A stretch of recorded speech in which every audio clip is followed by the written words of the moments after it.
I mean, my book is really a story. I decided to call it All the Scary Little Gods because there are all kinds of them. They're just things in our lives that try to control us and try to steal from us the essence of who we are. Because if we really truly were living out of our true essence, we would be free.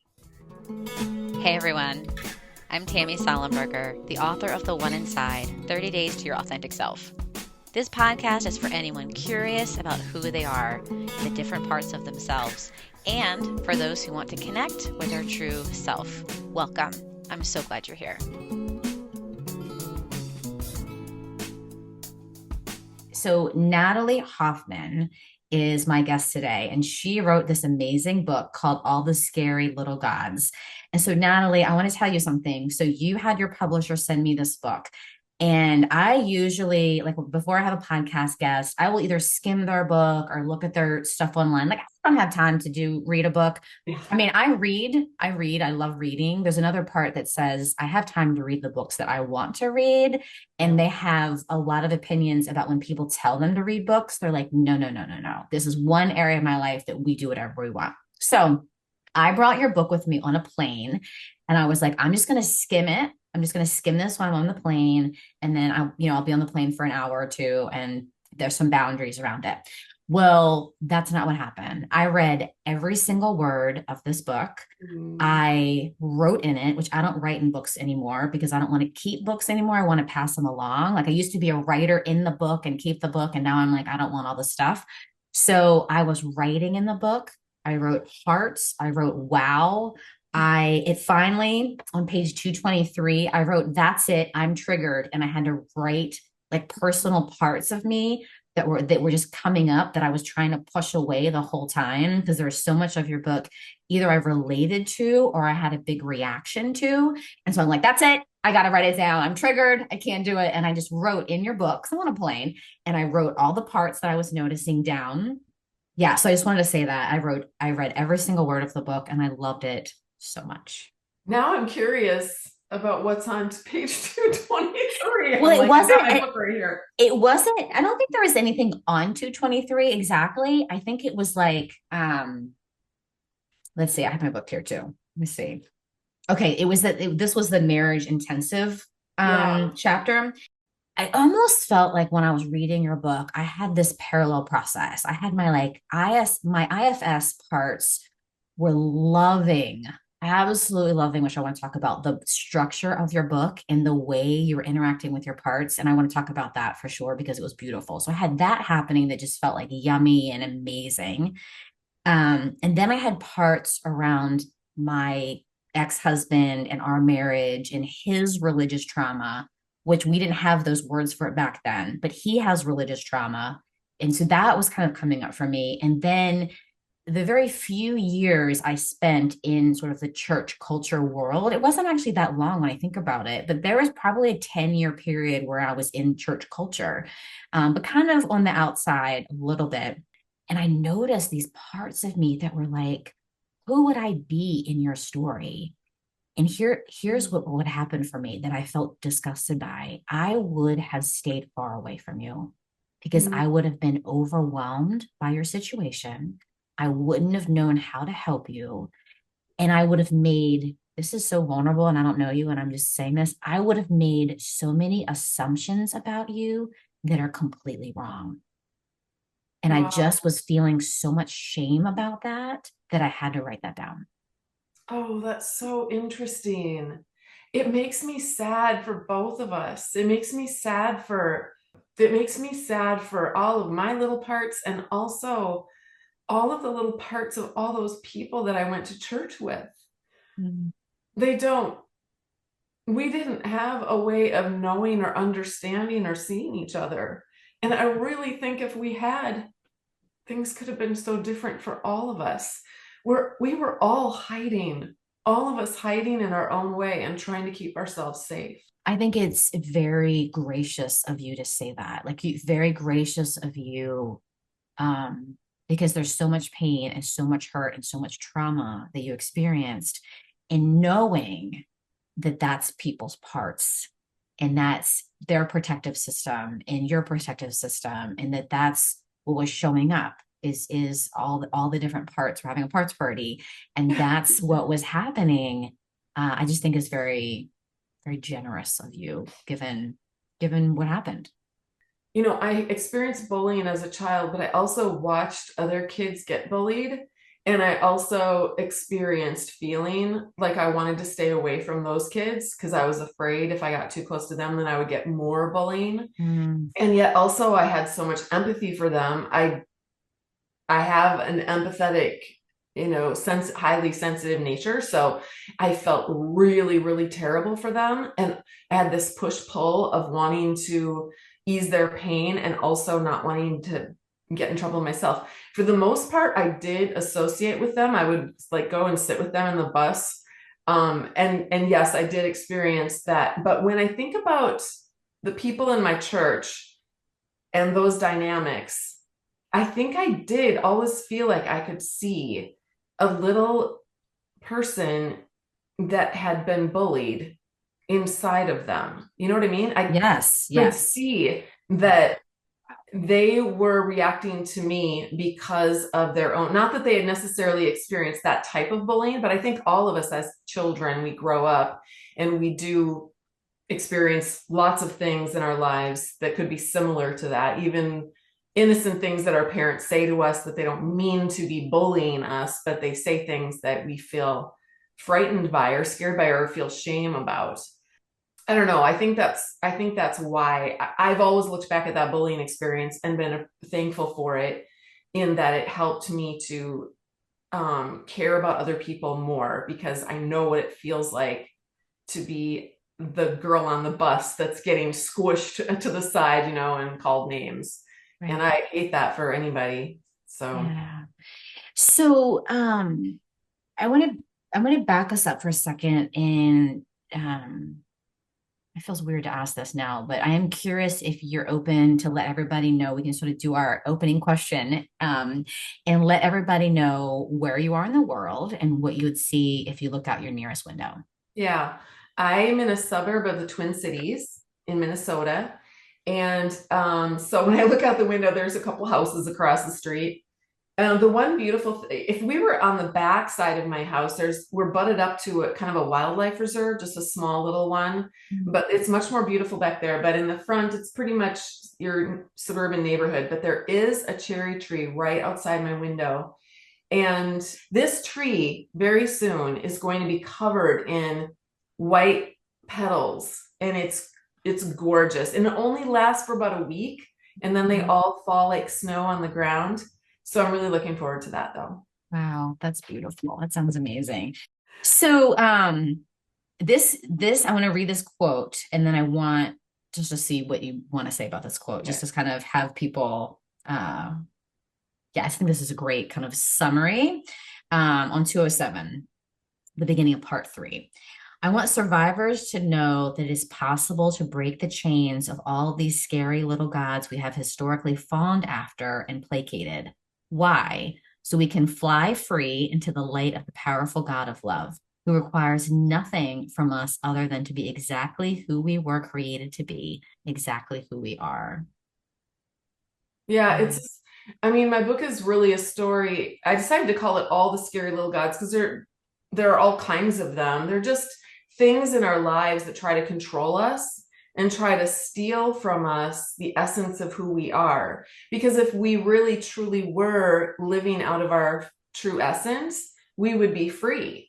And these scary little gods, they try to squelch that and kill that in us. And they can be things like, like in my case, it could be things like your environment, the culture that you grow up in, or the religious environment you grow up in. It could be people that, because of their own woundedness, are trying to squelch you and control you so that they feel safer. It can be your own, even my own parts inside can sabotage and be scary little gods. So I tried to kind of illustrate that throughout my book, the ways that we get held back and controlled, when I think what really the creator meant for us is he meant to create us and for us to be able to live in love and freedom and light. And I like to think that as history unfolds, that we are slowly moving towards that. But it's very glacier moving type of thing.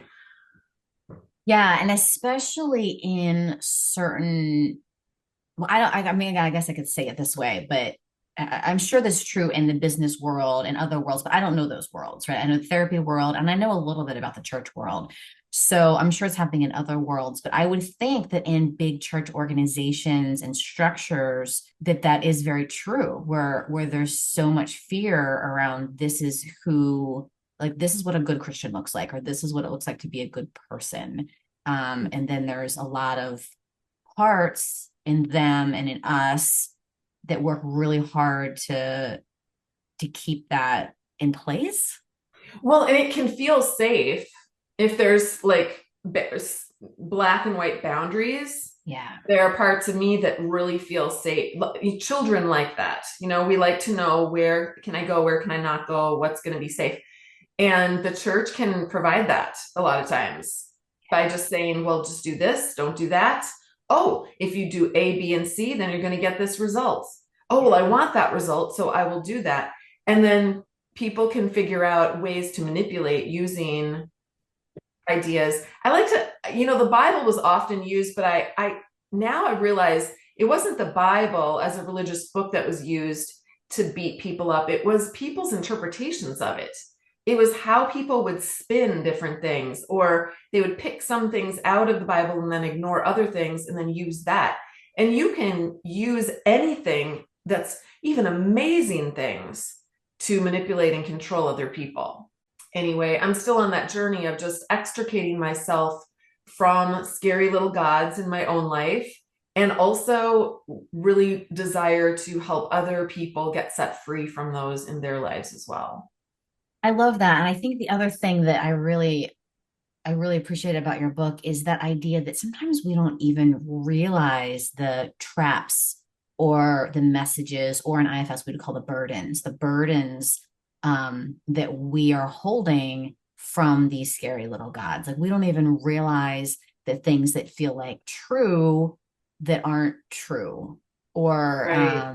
or might not be true. I'm open for things to be true or not true. So I think that's the other thing I think you're shining some light on is, can we just ask the question? Can we just have can we have the curiosity? Right.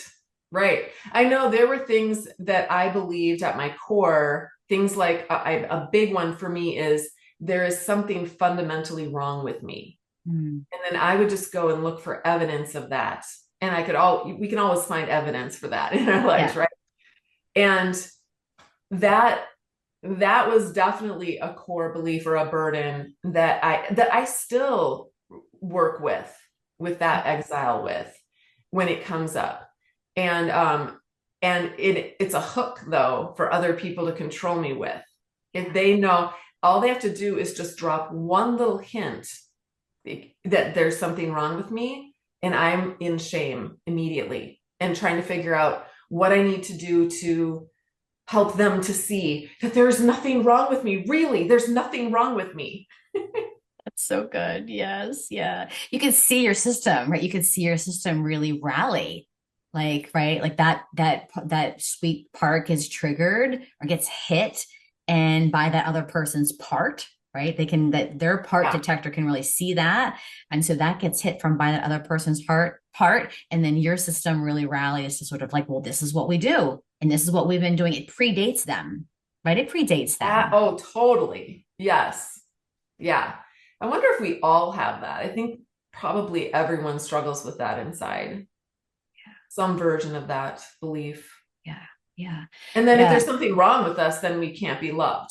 That's the big thing. No Yeah. one's going to love me if there's something wrong with me. Yeah. Yeah. Like our ultimate badness, right? That's our shame, right? Sort of I am bad. And then, I think, yeah, we all have a version of that, a Yep. flavor of that in our systems. And then protectors that work really hard to kind of either to manage, right? To kind of go out in front to make sure that people don't see our badness, or that we're actually not bad because we're perfect. And then whenever that gets hit, because hello, we live in this world and we're just us, and that's going to get hit and that's going to get triggered. And so our parts have to Yep. respond to that too. So I want to talk about the structure of your book because I loved this so much. So in part one, and it's funny because you emailed me and you're like, here are the IFS parts. And I'm like, actually, I like part one. I mean, I like it all, but something happened for me in part one. So do you want to describe what happens in part one, or do you want me to say what I think happens? Well, I'd love to hear what you think happens. Okay, so the book is in three parts. I'm like, can I talk? Yeah. Can I say this is a part? Can I tell you what I think? So in part one, you do such a great job. So it's almost like, let me tell you my childhood story, but I'm going to do it in by telling you scenes and having a part tell you a scene. So this part is going to tell you this scene, let's say when I was 5, and another part is going to tell you a scene when I was 7, another part is going to tell you a scene when I was 10, another part is going to tell you a scene when I was 13, another part is going to tell you a scene when I was 15. So it's structured that way, which is beautiful. But then in between these chapters, you come in and you write a paragraph to the part that just told the story. I mean, it's just the sweetest thing, and it is an example of how we can work with our systems, which I thought was amazing. So I'm going to read this on page 117. If only you could see, so this is you, self, responding to this part that just wrote their story. If only you could see in this moment how your existence in the universe already points to your creator. What you do or don't do is not a reflection of God. Who you are reflects God because you and God are one. Here's a little secret. You're going to discover who that woman is one day, and it won't kill you. It will save you. One day you will push past the tide of voices programming you. I love the programming word. You use a lot that. You use that with the lies that you are unimportant, insignificant, and even wicked. When you get to know the woman creator love made you to be, that is when you'll begin to catch a glimpse of how near love is. That's the way love works. Love comes in unexpected ways, hidden ways, unpretentious ways. Can you see it? One day, little Natalie, you will. I think I really had a lot of self-loathing, even for my younger self when I thought about me as a child. I didn't like her. And it wasn't until I went through a study called The Ultimate Journey where I talk about this a little bit in my book, where we wrote letters back and forth to our younger self. So it wasn't IFS, but it was still connecting with that younger self. And the first letter I wrote, I put it in my book. It was kind of a accusatory letter to my little Natalie that was just like, why did you have to be so ugly? Why did you have to be so, why'd you have to express your opinions? Why'd you have to get in trouble all the time? Why did you have to be this, that, or the other thing? And and then we were supposed to have the little part of us write a letter back. And oh my gosh, I just started bawling because and we were supposed to do it with our left hand.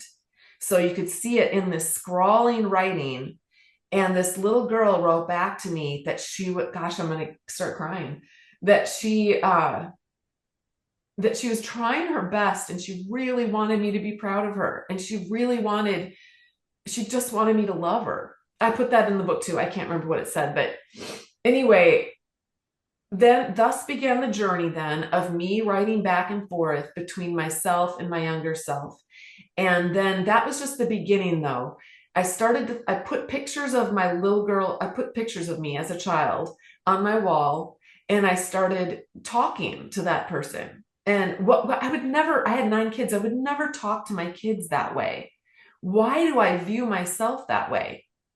When I did that, things began to heal. It was more like an organic unburdening, I think. And so when I thought about writing this book, I knew it was going to have 3 parts for sure. It ended up having 4.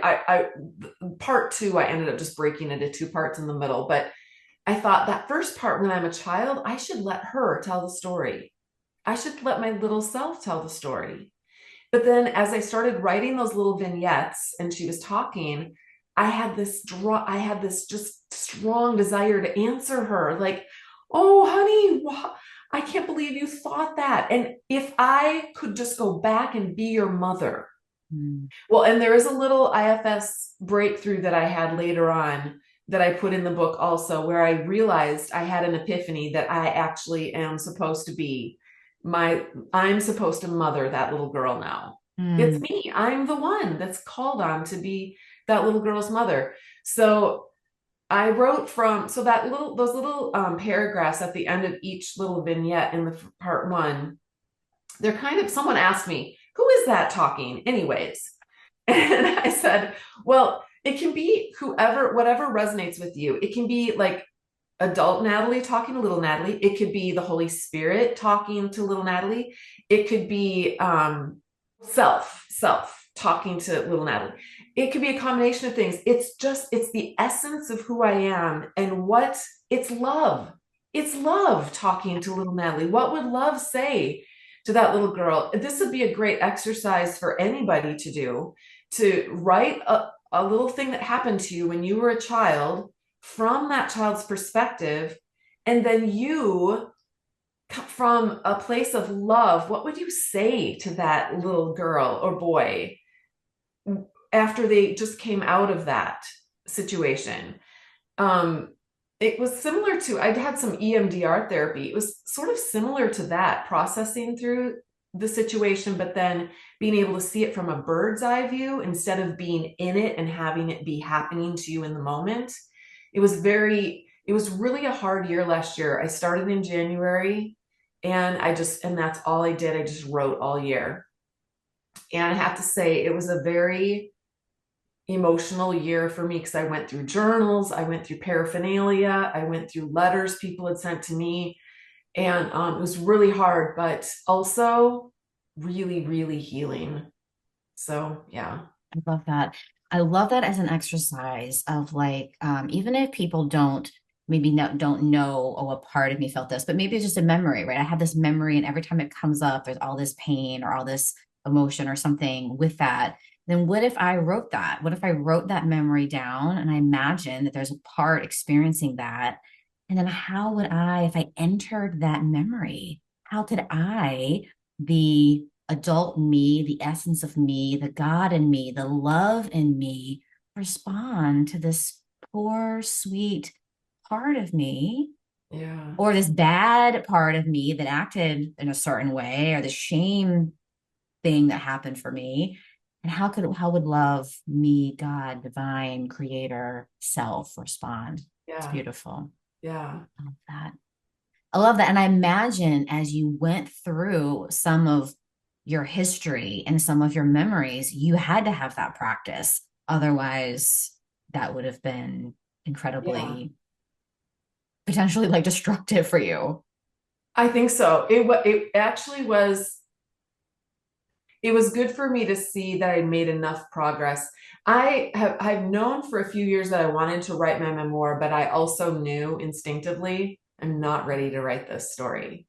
And it really wasn't until I had a couple of breakthroughs in the summer of 2022 that, and then by the end of that year, it's just something that you feel inside. You just feel like it's time. It's ready. You're ready now. That it's time to write it. No, it's never going to be. It's not like, and you probably noticed, I don't ride off into the sunset as a healed person. It's never going to be a time to write it like when you can tie it up, because there was a part of me that's like, well, no, we're not going to do it until we can tie it up in a beautiful bow and everyone can look at Natalie Hoffman and say, she is completed now. Yes. Yes. She is the guru. Yes. Yes. Right. I realized that's never going to happen. And I love that.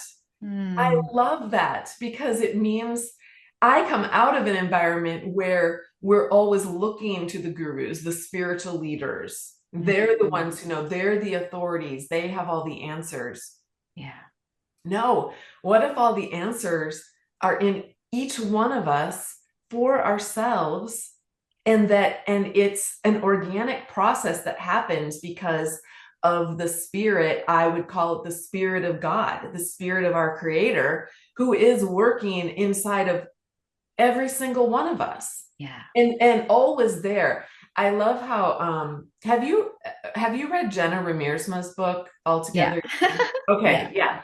I love how she talks about it being like the sun. The sun is always shining, but and maybe other people in IFS talk about it like that too. But um, the Holy Spirit, God is within every single one of us. We just don't tap into it. So you see someone who's because I work in the abuse world, so a lot of the women I work with are in abusive marriages. They're dealing with men because I only work with women. They're dealing with men who are can be narcissistic or very abusive, very self-centered and controlling. And so then you think, okay, well, what about all of their little parts? Sometimes the women will ask me, well, I kind of feel bad for those guys' little parts. Yeah. And I'm like, I feel bad for them too, but that's their work. Amazing. They have this amazing, incredible work that they're privileged to do, but they get to decide if they want to do that or not. Yeah. It's all encapsulated within them to make that possible, but they get to decide whether or not they want to do that. And that's not our business. Our business is our work. And so, and then they'll say, well, then what's going to happen to them? What will happen to them? And again, I don't know, but I do know that God loves them and he loves us. So what if we were able to set them free? I think about how some cultures, they'll put like a candle on the water and the water will carry it away, and it will be like the spirits of the people that, have died or whatever. What if we could do that and just let them go and know that God has them?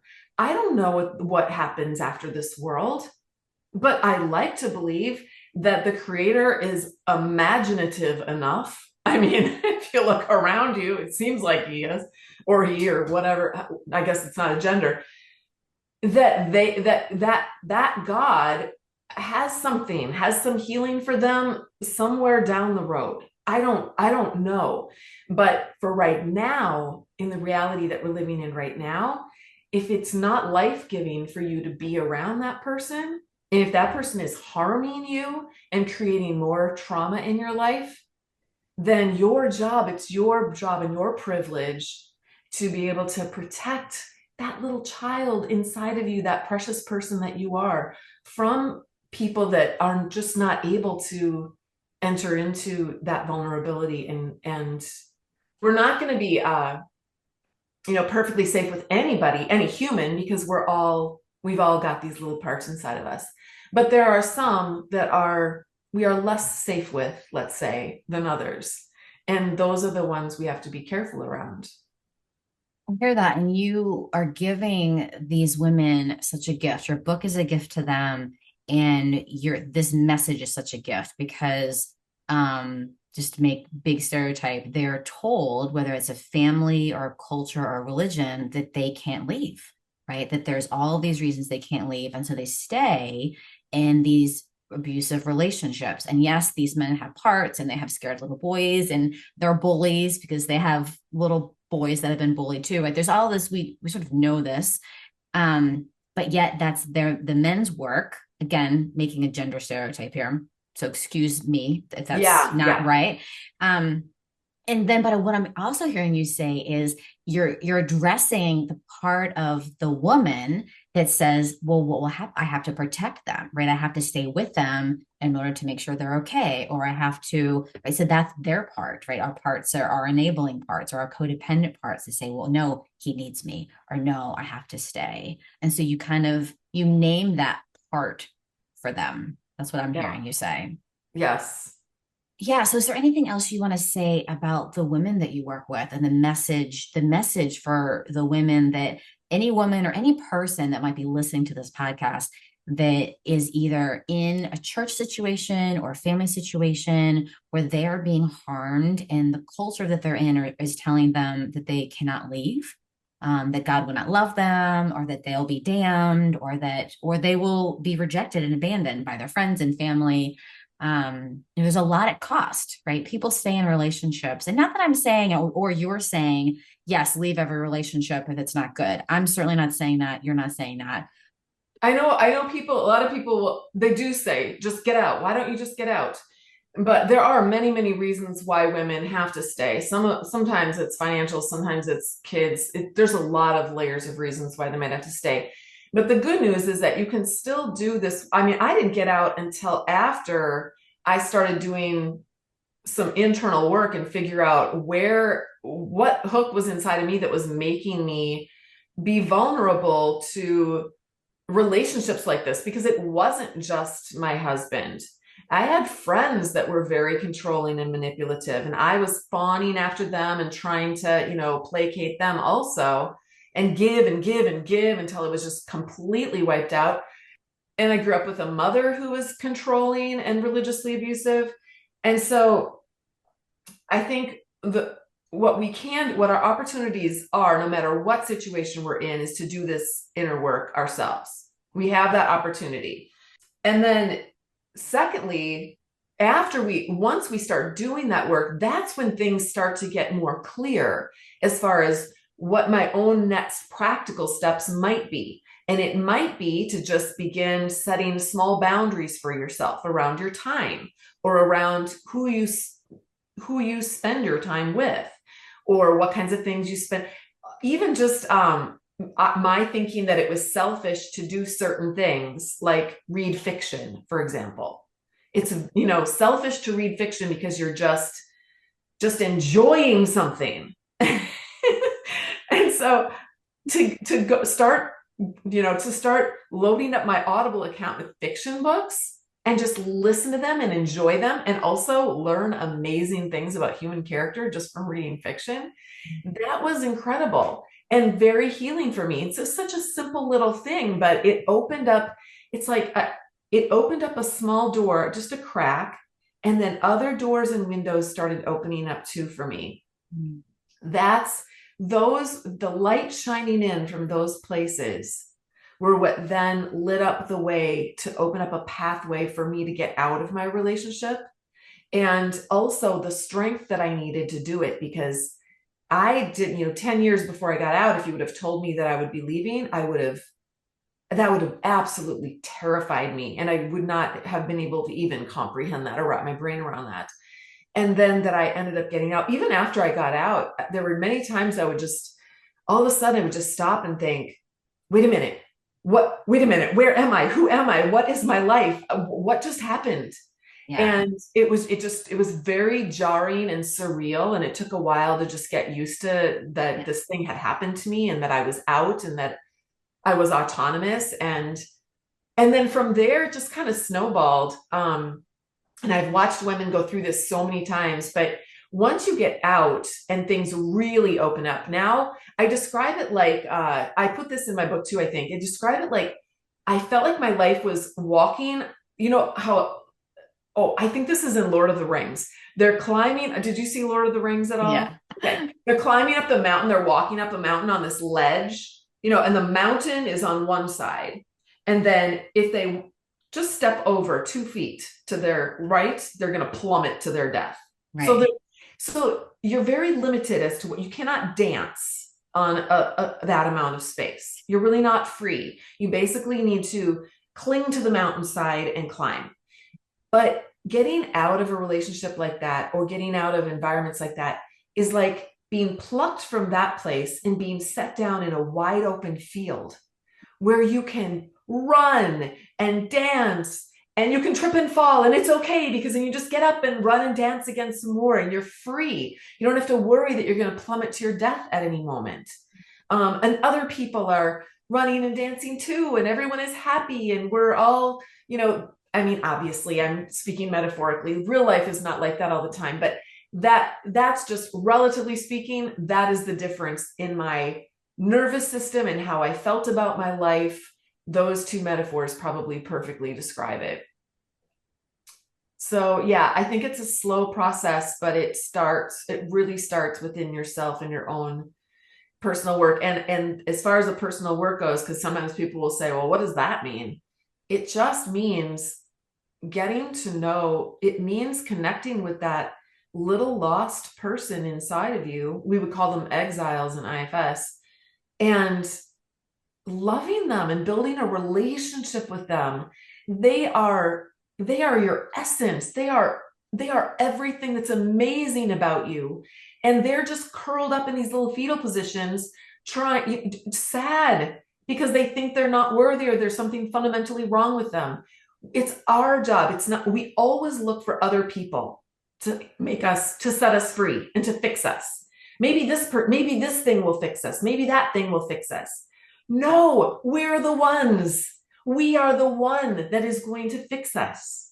I mean, and when I say fix us, I gotta back up a little bit here. We don't need to fix ourselves.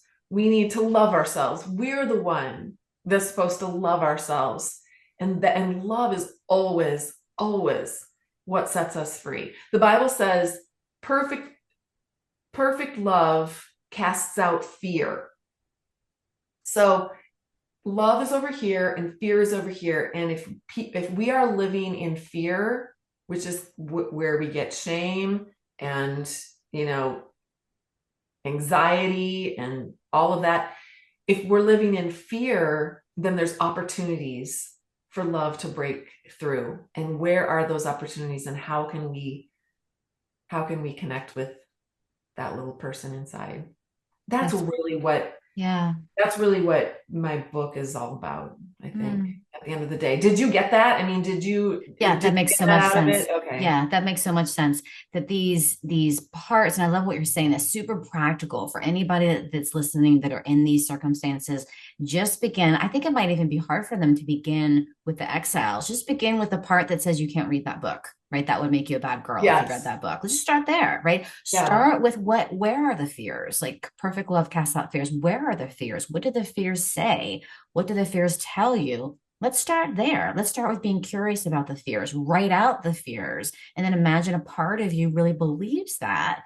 And what do you want to say to that part of you? What does love want to say to that part? Yeah.